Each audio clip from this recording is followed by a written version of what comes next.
Dear students, plus 2 Maths Chapter 2 Complex Numbers.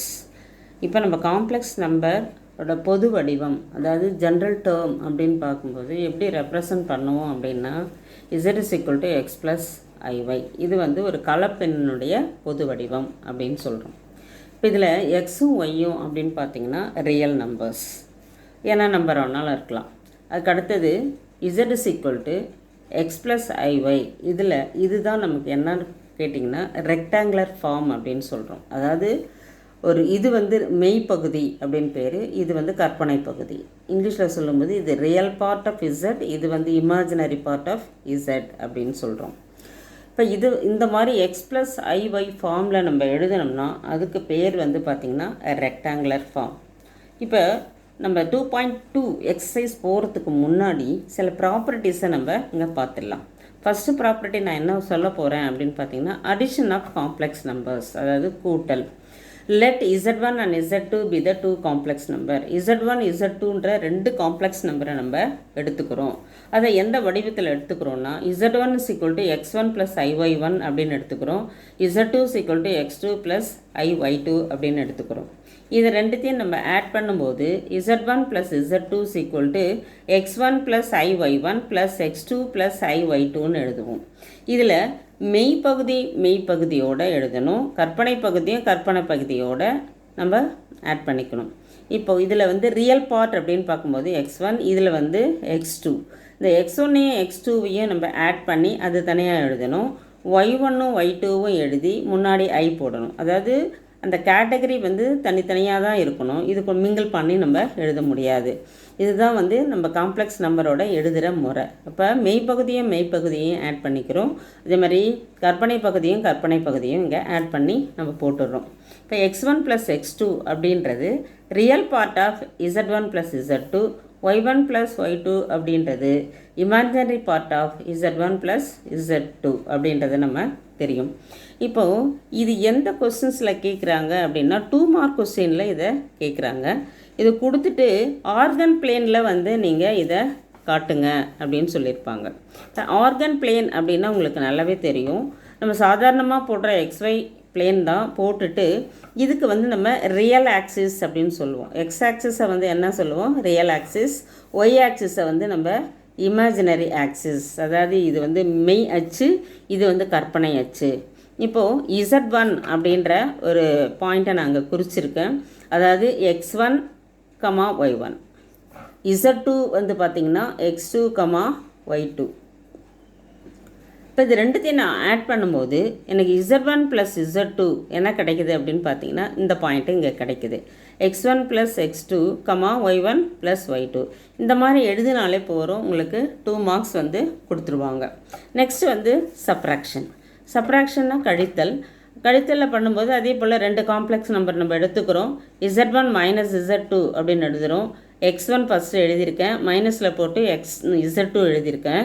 First z1 minus z2, அதுக்கப்புறம் இது வந்து நான் என்ன பண்ணியிருக்கேன், ரியல் பார்ட்டை வந்து சப்ராக்ட் பண்ணியிருக்கேன் தனியாக, அதுக்கப்புறம் இமேஜினரி பார்ட்டை தனியாக சப்ராக்ட் பண்ணியிருக்கேன். இப்போ x1 minus x2 plus i into y1 minus y2.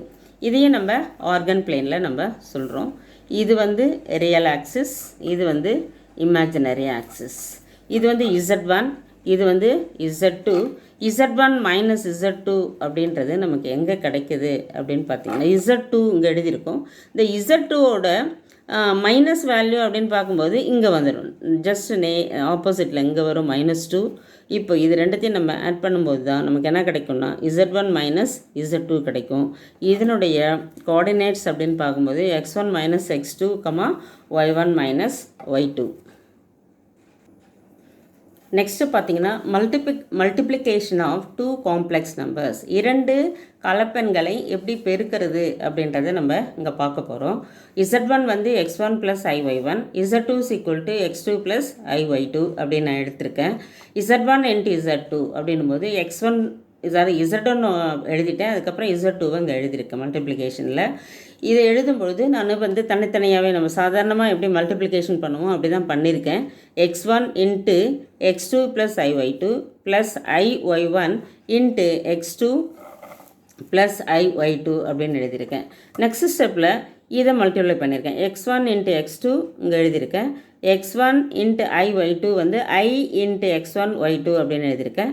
இங்கே i(y1 x2) இங்கே எழுதியிருக்கேன். அதுக்கப்புறம் i into i square y1 into y2ன்னு எழுதியிருக்கேன். நெக்ஸ்ட் ஸ்டெப்பில் x1 x2 அப்படியே தான் இருக்கும், ப்ளஸ் i x1 y2 இருக்குது, ப்ளஸ் y1 x2 இருக்குது, மைனஸ் இது i ஸ்கொயரோட வேல்யூ அப்படின்னு பார்த்தீங்கன்னா -1 வந்துடும்.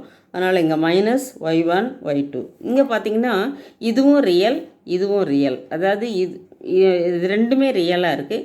இது ரெண்டு மட்டும்தான் நமக்கு இமேஜினரி. அதாவது i எது கூடலாம் இருக்கோ அது வந்து இமேஜினரி பகுதி அப்படின்னு நம்ம சொல்லிவிடுவோம். இப்போ இது ரெண்டுத்தையும் ஒன்றா நம்ம போட்டோம்னா x1 x2 minus y1 y2 plus i into x1 y2 plus x2 y1 அப்படின்னு வந்துடும் இங்கே. ஓகேங்களா? இதுதான் வந்து நம்ம ரெண்டு காம்ப்ளெக்ஸ் நம்பரோட மல்டிப்ளிகேஷனோட ரிசல்ட் நமக்கு. இதை மட்டும் நல்லா மைண்டில் வச்சுக்கிட்டிங்கன்னா நீங்கள் உங்களுக்கு பெருக்கல் வந்து ரொம்ப ஈஸியாக இருக்கும். அதாவது எப்படி பெருக்கணும் அப்படின்றத நம்ம சொல்லிடுறேன். x1 into x2 first. அதுக்கடுத்தது லாஸ்ட் ஐயும் மல்டிப்ளை பண்ணோம்னா நமக்கு என்ன வரும்? i ஸ்கொயர் வந்துடும், -1 இன்ட்டு அதாவது y1 y2ன்னு வந்துடும். அப்போது x1 x2 minus y1 y2 ஃபார்முலாவில் இதை தான் நம்ம இங்கே எழுதியிருக்கோம் பாருங்கள். x1 x2 minus y1 y2 அப்படின்னு எழுதியாச்சு. நெக்ஸ்ட்டு வந்து பார்த்திங்கன்னா ஐக்கு என்ன செய்ய போகிறோன்னா, இங்கே i வந்து வெளியே போட்டுட்டு ப்ராக்கெட்டை போட்டுட்டு இங்கே வந்து y1ஐயும் இங்கே இருக்கிற ரியல் பார்ட்டையும் மல்டிப்ளை பண்ணிக்கணும், y1 x2. அதுக்கப்புறம் இங்கே இருக்கிற இமேஜினரியும் இங்கே இருக்கிற ரியலையும் நம்ம மல்டிப்ளை பண்ணிக்கணும், x1 இன்ட்டு y2. அதுதான் அங்கே இருக்கும் பாருங்கள். Plus i into x1 into y2 plus x2 into y1. இதை நம்ம மைண்டில் வச்சிட்டோம்னா பெருக்கிறது ரொம்ப நமக்கு ஈஸியாக இருக்கும். இப்போ நம்ம தேவையான ரூல்ஸ் அதாவது 2.2க்கு தேவையான ரூல்ஸு அண்ட் ரெகுலேஷன்ஸ் வந்து பார்த்துட்டோம், சில ப்ராப்பர்ட்டிஸை பார்த்துருக்குறோம். அதுக்கப்புறம் நம்ம நெக்ஸ்ட்டு வந்து 2.x எக்ஸசைஸ் போகலாம். அதுக்கு அடுத்த வீடியோவில் இதை நான் போடுறேன்.